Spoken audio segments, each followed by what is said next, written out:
Hello दोस्तों, आप सभी लोगों का आपके अपने YouTube channel AIIMS point Azamgarh में स्वागत है। आज हम लोग क्या करने वाले हैं कि जो यूपी टेट का जो मैथ वाला पेपर होता है उसमें से जो लाभ हानि का पोर्शन होता है उसको क्या करें कि उसके जो क्वेश्चन आते हैं उससे संबंधित उसको सॉल्व करेंगे।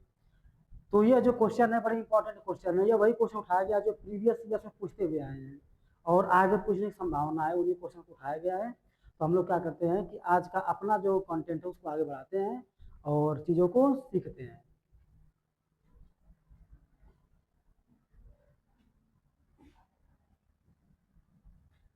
देखिए, जो हमारा पहला क्वेश्चन है, सबसे पहले इसको समझते हैं क्या कर रहा है। पहला क्वेश्चन बोल रहा है कि जतिन एक वस्तु को उसके मूल्य से 10% कम पर खरीदता है। एक लड़का है जिसका नाम है जतिन, वो कोई वस्तु है और उसको 10% कम पर क्या करता है कि खरीदता है। तो 10% कम पर खरीदने का मतलब कि 10%, हमारे पास क्या दिया है 10%। तो 10% का मतलब हो जाएगा 1/10। 1/, कितना हो गया 10। इसका मतलब ये हो गया कि यह जो हो गया ना, इसको हम यूनिट में मान लेते हैं। ये हो गया 10 यूनिट कर लिए, कितना कर लिए 10 यूनिट। और ऊपर कर लिए 1 यूनिट, क्या कर लिए ऊपर 1 यूनिट कर लिए। इसका मतलब यह है कि वस्तु का जो वास्तविक मूल्य है वह कितना है 10 यूनिट। यह वस्तु का वास्तविक मूल्य है। यह क्या वस्तु का वास्तविक मूल्य है। वस्तु का वास्तविक मूल्य कितना है 10 यूनिट। और एक कम पर खरीदता है, तो खरीदा कितने पर, वह खरीदेगा 10 में से एक जाएगा तो 9 पे। 9 पे क्या करेगा वह खरीदेगा। देखिए यहाँ पर आप लोगों को एक चीज समझना है, सीपी दोनों है, यह भी सीपी है और यह भी सीपी है। लेकिन यह जो सीपी है, जो वस्तु लाया होगा, जो दुकानदार लाया होगा वस्तु या जो दुकानदार वस्तु बनाया होगा उसकी सीपी है। और यह जो सीपी है, जो कोई व्यक्ति गया है उस सामान को खरीदा है उसका सीपी यह है। तो इसको हम समझ लेते हैं। तो अब बताइए कि वस्तु था, वस्तु का वास्तविक जो मूल्य था वह मान लिया 10 यूनिट है। और जो खरीदने गया उसको वस्तु पड़ा कितने का 9 का, 9 यूनिट का पड़ा। वस्तु कितने का पड़ा 9 यूनिट का। अब आगे बोल रहा है कि उसके मूल्य से 10% अधिक पर बेच देता है। यानी जितना वस्तु का कीमत था उससे 10 रुपए अधिक पर क्या करेगा 10% अधिक पर बेचेगा।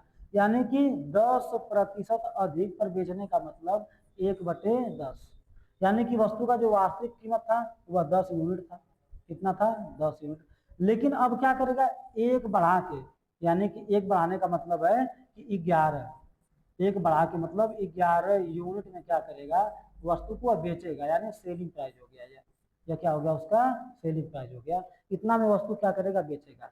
तो आप ध्यान से देखिए, अब जो व्यक्ति है जो वस्तु खरीदा है उसको वस्तु पड़ा है 9 यूनिट का, बेचा कितने का 11 यूनिट का। तो हमको पूछा उसका लाभ कितना होगा। तो आप बताइए कि कोई व्यक्ति अगर 9 यूनिट में वस्तु को खरीद रहा है और 11 यूनिट में वस्तु क्या कर रहा है बेच रहा है, तो कितने का लाभ ले रहा है 2 यूनिट का लाभ ले रहा है।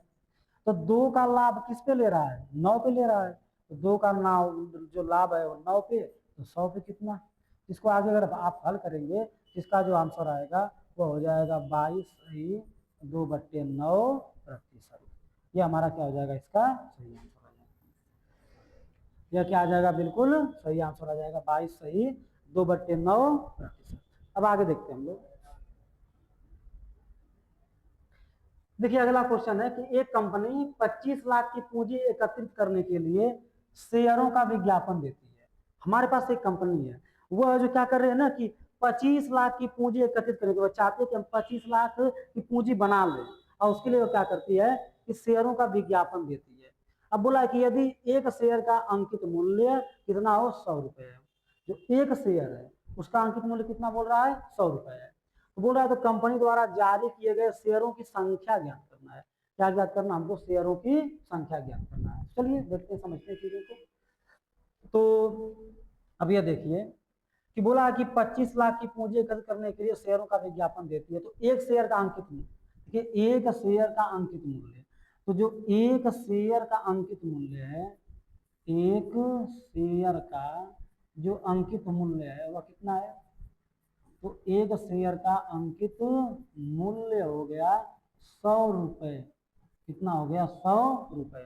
तो एक शेयर का अंकित मूल्य 100 रुपए है, तो 1 रुपया में, तो ध्यान देना, 1 रुपया में कितना शेयर? तो 100 इधर आ जाएगा, तो 1/100 शेयर का अंकित मूल्य, का अंकित मूल्य। ध्यान दीजिए, एक शेयर का अंकित मूल्य 100 रुपया, तो 1 रुपया में कितना शेयर का अंकित मूल्य? 1 रुपया में 1/100 शेयर का अंकित मूल्य। बताइए 1 रुपया में 1/100 शेयर का अंकित मूल्य, तो 25 लाख में कितना? तो 25 लाख में कितना हो जाएगा? तो 25 लाख की बात हो रही है, तो इकाई, दहाई, सैकड़ा, हजार, 10,000, लाख, 10 लाख, तो इतना में कितना शेयर? 1/100 का गुणा कर दीजिए, 1/100 का गुणा करना है, तो डबल जीरो से डबल जीरो क्या हो जाएगा? कट जाएगा, हमको मिल जाएगा आंसर में कितना? 25,000। इसका मतलब इसका सही सही जो आंसर हो जाएगा वो कितना हो जाएगा? 25,000। बात समझ आ गया आप लोगों को? देखिए बोला था ना कि 1 रुपया में 1/100 शेयर, तो 25 लाख में कितना शेयर? तो 25 लाख में क्या करेंगे? 1/100 का इसमें गुणा कर देंगे, तो इसका आंसर ये आ गया। तो देखिए कितना अच्छा सवाल है, मतलब कि आप देखेंगे तो सवाल कोई बहुत ज्यादा बड़ा नहीं है, बड़ा ही आराम सवाल को उठाना, अच्छे सवालों क्या करना है कि सॉल्व करना है। आगे बढ़ते हैं हम लोग। दिया है कि एक वस्तु को 20% लाभ पर बेचा गया, कोई वस्तु है उसको 20% लाभ पर बेचा गया, तो 20% का मतलब क्या हो जाएगा? 1/5। अब हम यह मान लेते हैं कि जो वस्तु का कीमत था वो हो गया 5x और 20% लाभ पर बेचा जाएगा, तो हमको 1x मिल जाएगा। तो 5x में जब 1x जोड़ेंगे तो कितना मिल जाएगा हमको? हमको मिल जाएगा 6x। यानी कहने का अर्थ है कि यह वस्तु का सीपी था। क्या था? वस्तु का सीपी, ओरिजिनल सीपी था। और 5x मान लिए, और 5x का 20% मिल गया हमको ax, यानी 5x में वस्तु था और 1x में जब उसको बेचा गया बढ़ाकर 1x, तो 5 में 1 जोड़े कितना हो जाएगा? 6x हो जाएगा हमारे पास। तो यह 6x जो हो गया वह क्या बन गया? हमको SP निकल के आ गया। क्या निकल के आ गया? SP निकल के आ गया।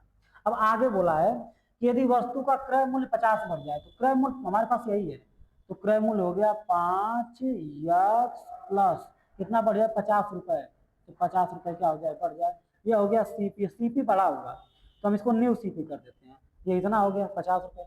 और वस्तु का विक्रय मूल्य, तो न्यू एसपी, यह कितना हो गया हमारे पास? तो न्यू एसपी हो जाएगा, तो एसपी दिया है 6x और यह कितना बढ़ा है? 30 बढ़ गया। कितना बढ़ गया? 30 बढ़ गया।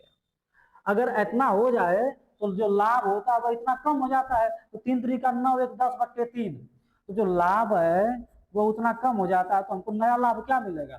तो जो नया लाभ होगा, न्यू लाभ मिलेगा, वो हमको मिल जाएगा 20% में से हम लोग माइनस कर देंगे, 3 3 का 9, 1 10/3% क्या करेंगे? माइनस कर देंगे।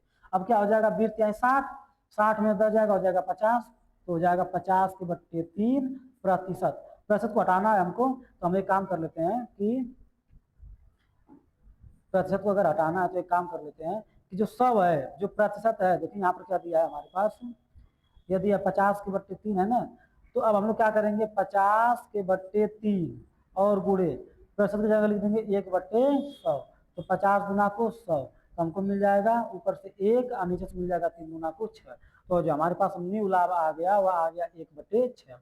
अब सिंपल एक फार्मूला लगाते हैं कि लाभ परसेंट बराबर क्या होता है, तो जो लाभ परसेंट होता है उसके बराबर होता है एसपी माइनस सीपी, यानी विक्रय मूल्य माइनस क्रय मूल्य, अब बटे होता है क्रय मूल्य। तो लाभ परसेंट कितना है? 1/6, यहाँ पर कर लेंगे 1/6 बराबर एसपी कितना है? तो हमारे पास एसपी है 5x प्लस 50, तो 5x प्लस 50 और माइनस सीपी कितना है?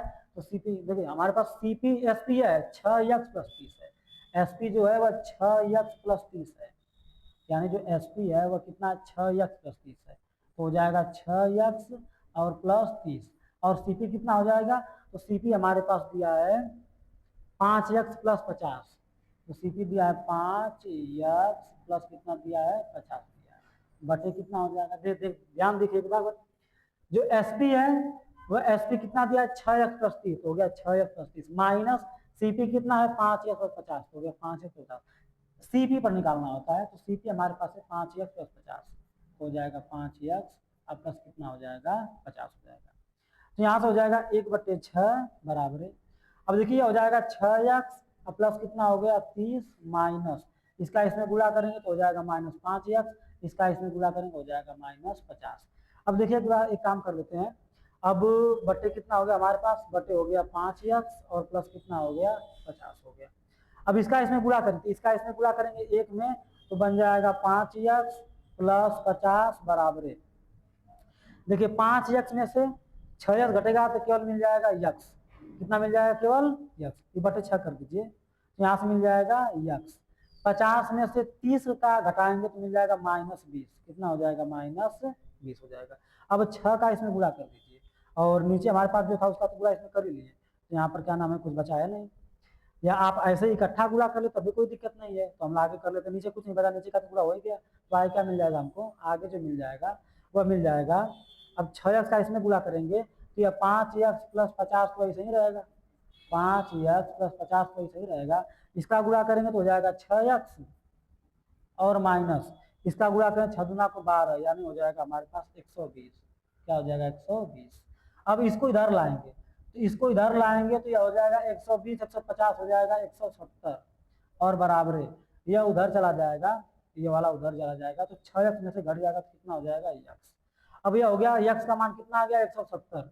अब x का मान जब 170 आ गया तो यहाँ पर क्या करते हैं कि रख लेते हैं, तो यहाँ पर रखेंगे तो 5 गुणे 170 बराबर 17 5 कितना हो जाएगा 85, तो हो गया 85 1 0, यानी कि यही तुम्हारा क्या हो जाएगा आंसर हो जाएगा, तुम्हारा आंसर हो जाएगा 850, यानी कि उसका क्रय मूल्य वस्तु कितना था 850।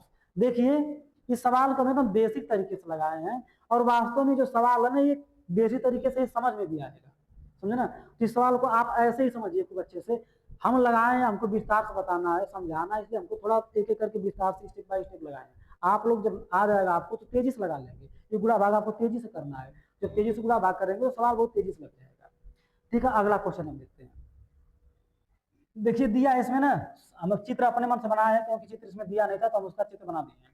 तो बोला क्या है कि किसी परिवार का मासिक व्यय निम्न चित्र के अनुसार है, यदि शिक्षा का यात्रा पर खर्च का अंतर 4000, तो यह हो गया शिक्षा, यह हो गया यात्रा, इनका जो अंतर दिया है वह कितना दिया है, इनका अंतर दिया है 4000, कितना दिया अंतर 4000 रुपया।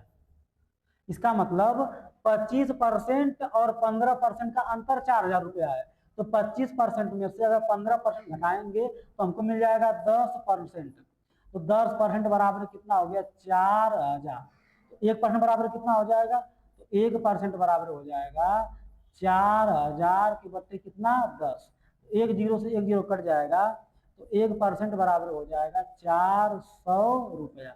और हमको बोला क्या है कुल आय कितनी होगी, तो आय का मतलब जितना खर्च किया है बचत किया है जितना किराया दिया सबको जोड़ दिया जाए तो आय हो जाता है। तो कुल आय कितना, तो 20 20 40, 40 20 60 और 60 और 40 कितना हो जाएगा 100, तो कुल आय कितना है 100%। तो कुल आय यदि 100% है, कुल आय बराबर कुल आय बराबर 100% है तो 100 तो ऐसा ही रहेगा, पूरे 1% का वैल्यू कितना है 400, यहाँ पर हो जाएगा 400 से गुणा कर देंगे तो 4 एकम 4, 1 2 3 4 4 जीरो लिख दीजिए, तो आपका आंसर हो जाएगा 40,000। तो आपका आंसर जो हो जाएगा वो हो जाएगा 40,000, यह आपका बिल्कुल सही आंसर है 40,000, यह पॉइंट नहीं है 40,000, यह बिल्कुल क्या हो गया आपका बिल्कुल सही आंसर हो गया। देखिए बहुत ही आराम से जो क्वेश्चन थे बड़े आसान क्वेश्चन थे, हमको इसको सॉल्व करना था, अच्छे तरीके से क्या सॉल्व किए। विश्वास मानिए आप यूपी टेट के अगर छात्र हैं और यूपी टेट का तैयारी कर रहे हैं तो जो आपको पेपर आने वाले जुलाई में होगा उसके लिए यह सवाल जो है मील का पत्थर साबित होगा। तो आज के लिए इतना ही, अब मिलेंगे हम लोग अगले वीडियो में, तब तक के लिए राम राम।